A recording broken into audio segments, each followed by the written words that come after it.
Welcome to the 1000 PS Flash News. BMW presents the new R1300 R.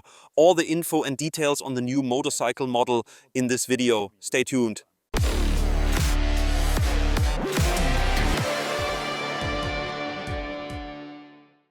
Hi there, good to see you. To be honest, it was kind of expected because the 1300 Boxer engine has already been out for a while now in the GS, and it's had a bit of a mixed run since its launch. Now finally BMW is probably rolling out all the other models, and kicking things off at least is the R1300 R. And as always with this short news format, hence the flash news, I just came up with that on the fly. We're going to talk about the latest updates on this model and what we know so far. Engine, no big surprise here, it comes unchanged from the GS. That means it's still the most modern 1300 cubic centimeter Boxer engine, 145 horsepower at 7,650 revolutions per minute and 149 Newton meters of peak torque at 6,500 revs. So far, so good. But of course, ergonomically, something has to change. And here too, I think the changes were kind of foreseeable because if you compare the 1200 Boxer with the 1300 definitely has a much more active, dynamic, sportier character. And so the bike itself needs to be adapted to suit the engine. So the ergonomics compared to the 1250 R are noticeably sportier in the 1300 version. We've got a straighter handlebar, the foot pegs are moved further back, which gives a more front-wheel focused seating position. And BMW says that their goal was to make the R1300 R more dynamic than ever before. There are four clearly distinct model variants. I'll just have to quickly check my list here. The base model is the one in light blue, sky blue. It's distinguished by its color, which is called Snapper Rocks Metallic. It has a black upside-down fork, a stainless steel exhaust system, and it also features a larger graphic on the side as well as on the pillion seat. That's the basic variant, and there's not too much included there yet. The slightly darker blue one, that's the R1300 R exclusive with the color Racing Blue Metallic. The most interesting things here are mainly some visual upgrades, a motor spoiler, a dark chrome end silencer, a dark chrome, for example, exhaust manifold. So it's had a further visual enhancement. In terms of equipment, things only really get going with the R1300 R Performance. That one comes with highlights, like for example the dynamic package already included. We've got those really short, nicely milled sport levers, a higher quality rider's seat, a sport pillion seat, bar and mirrors, and also a sports suspension that's more firmly damped and as a result first of all raises the seat height by 10 millimeters, also of course the ground clearance, and in turn that gives you greater lean angle clearance. We've got a motor spoiler, sport tires, and a few more sporty design options. That's the Performance, where it really, that's where you get the maximum out of this new dynamic in the R model range. And then there's one more for those who love a bit of bling bling, the option 719 in the color Black Storm Metallic. Did I mention the Performance one is in light white uni, and in black we have the option 719, which features those high-end milled parts already known from other models labeled 719. For example, a badge, also the wheel. We've got various additional visual enhancements like the pillion seat with embossed graphics, again dark chrome components, bar and mirrors, etc. There's a clear distinction between these four models.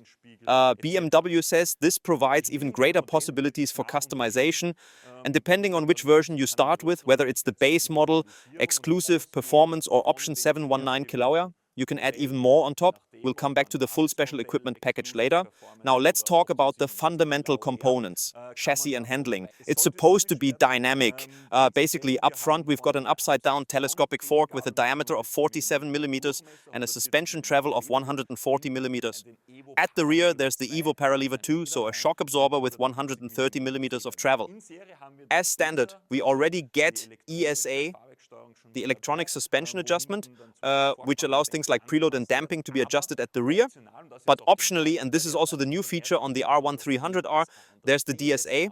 And the DSA controls both front and rear and not only adjusts damping, for example, but also changes the spring rate. And according to BMW, this is a world first in an upside-down telescopic fork.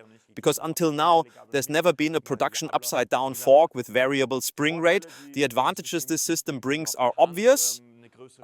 a wider spread between comfort and sportiness, because yes, the more dynamic side of the R was the focus of this update, but still, this is not meant to be a radical hyper-naked. BMW says that everyday usability, touring capability and practical values are still very much a big part of the R. The frame is also new now, for example. Just like on the GS, we now have a pressed steel shell frame and at the back an aluminium subframe.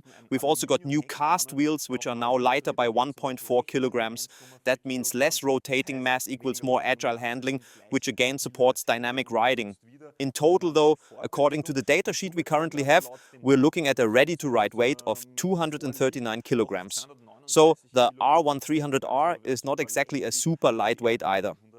As you'd expect in the year 2025, a lot of electronics are making their way into the R as well. As standard, we get cornering ABS, a lean angle sensitive traction control system called DTC, dynamic traction control in BMW terms. We've got 3 riding modes on board: rain, road and eco. And we also get integral ABS Pro included. That means when you brake at the front, the rear brake is activated too. But if you only use the rear brake, it just brakes the rear wheel.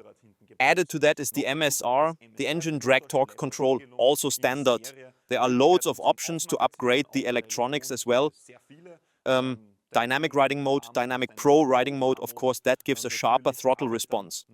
The other parameters, including the new DSA, also adjust accordingly, and you can ride the bike in a much sportier way. For example, even integral ABS Pro can then allow the rear wheel to lock up, which is interesting for sporty riders. Interesting because for the first time on a non-touring bike from BMW, the new automatic shifting system, EISA, makes its debut. We've already seen it on the GS and now it's available as an option on the R2. What is it? For those who haven't looked into it yet, it's basically electronic control of the gearbox and clutch. There's a D mode, so an automatic mode, where you can just ride without having to shift. The electronics do it all. Or there's an M mode where you can still shift through the gears with your foot as usual, but the clutch is always managed electronically. That brings benefits like the bike practically not being able to stall anymore.